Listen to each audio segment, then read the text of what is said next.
જો દોસ્તો, તમને એક એવી રહસ્યમય કહાણી જણાવવા જઈ રહ્યો છું જેને સાંભળીને તમારા રૂંવાટા ઊભા થઈ જશે। મારા મમ્મી પપ્પા એક એક્સિડન્ટની અંદર મૃત્યુ પામ્યા હતા। હું બિલકુલ એકલો થઈ ગયો હતો। ત્યારે મારી ઉંમર 15 વર્ષની હતી। મારું નામ નમન હતું। દોસ્તો, મારા કાકા કાકી હતા, પણ તે બહાર રહેતા હતા। મમ્મી પપ્પાના ગયા પછી મારા કાકા કાકીએ જ મને સહારો આપ્યો હતો। તે મને તેમની સાથે લઈ ગયા। તેમણે કહ્યું, આજથી તું મારો દીકરો છે અને મેં બંને તારા મમ્મી પપ્પા છીએ।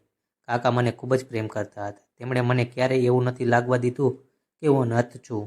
મારા કાકાના લગ્નને 7 વર્ષ થઈ ગયા હતા, પણ તેમને કોઈ સંતાન ન હતું। તેમણે સારી એવી હોસ્પિટલની અંદર પોતાનો ઈલાજ પણ કરાવ્યો હતો, પરંતુ ડૉક્ટરે તેમને સાફ કહી દીધું હતું કે તમારી પત્નીમાં કોઈ એવી બીમારી છે જેને કારણે તેઓ મા બનવાનું સુખ આજીવન પામશે નહીં।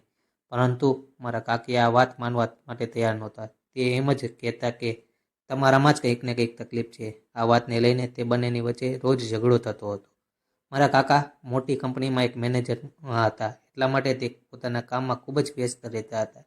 ક્યારેક તો તે ઝાઝા દિવસ સુધી ઘરે પણ આવી શકતા ન હતા। મારા કાકા જોવામાં ખૂબ જ સુંદર હતા, પણ તેમને મજાક કરવાની આદત પણ હતી। જ્યારે મારા કાકા ઘરે હતા ત્યારે તે મારી સાથે હજી મજાક કરતા હતા। આમાં જિંદગીના દિવસો વીતી રહ્યા હતા। હું 11મા ધોરણમાં અભ્યાસ કરું છું અને થોડા સમય પછી મારી એક્ઝામ પણ છે, એટલા માટે મારે ખૂબ જ મહેનત કરવી પડે છે। થોડા સમય પછી કાકી મારી સાથે વિચિત્ર વર્તન કરવા લાગે। ક્યારેક તો તે મારી સાથે એવી વાતો કરતા કે તે સાંભળીને મને પણ શરમ આવતી હતી। એક દિવસ હું મારા રૂમની અંદર બેસીને મૂવી જોઈ રહ્યો હતો। મૂવી ખૂબ જ મજેદાર હતી। ધીમે ધીમે અવાજ કાકીના રૂમની અંદર પણ જતો હતો, કારણ કે તેમનો રૂમ મારી બાજુમાં જ હતો। થોડી વાર પછી તેમણે મારા રૂમનો દરવાજો ખખડાવ્યો। મેં દરવાજા ખોલતા જ પહેલાં ટીવી બંધ કરી દીધી। તે મને પૂછવા લાગી, કયું મૂવી જોઈ રહ્યો હતો? મેં કહ્યું, એક નવું મૂવી હતું, તે ખૂબ જ સરસ છે, તે હું જોઈ રહ્યો હતો।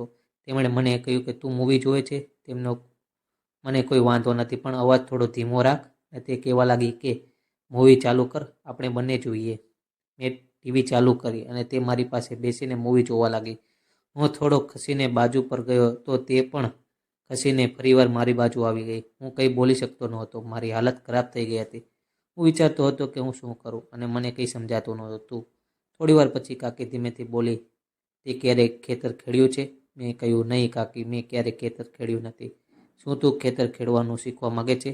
મિત્રો, મને ખેતી કરવાની તો ઈચ્છા હતી, પણ હું ખૂબ જ ડરી ગયો હતો। તમે ડરનું કારણ સમજો છો? આજે હું પહેલીવાર આ અહેસાસ કરી રહ્યો હતો। મેં મારી કાકીને કંઈ જવાબ આપ્યો નહીં। ત્યાં અચાનક દરવાજાની ઘંટી વાગી। કાકાએ મારા પર હાથ મૂકીને ઊભી થઈ ગઈ અને દરવાજો ખોલવા માટે જતી રહી। કાકા આવ્યા હતા। કાકી તેની સામે હસીને વાતો કરી રહ્યા હતા। પછી તે તેમના રૂમમાં જતા રહ્યા। આગલા દિવસે કાકા પોતાના કામે જતા રહ્યા હતા। હું સવારે ઉઠીને નાસ્તો કરવા લાગ્યો ત્યારે કાકી મારી સામે જોઈને હસી રહ્યા હતા। હું નાસ્તો કરીને સ્કૂલે ગયો અને સાંજે પાછો આવ્યો ત્યારે કાકીએ જોરદાર સાડી પહેરી હતી। હું જોઈને આશ્ચર્યચકિત થઈ ગયો। પછી રાત્રે અમે બંને જમવા બેસ્યા। કાકા ઘરે આવવાના નહોતા। હું જમીને મારા રૂમમાં ગયો।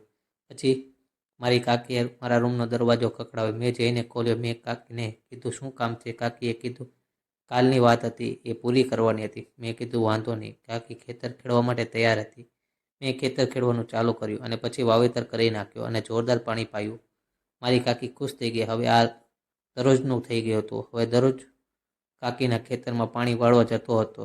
જો દોસ્તો, તમને આ વાર્તા પસંદ આવી હોય તો ચેનલને સબસ્ક્રાઈબ કરજો। આભાર।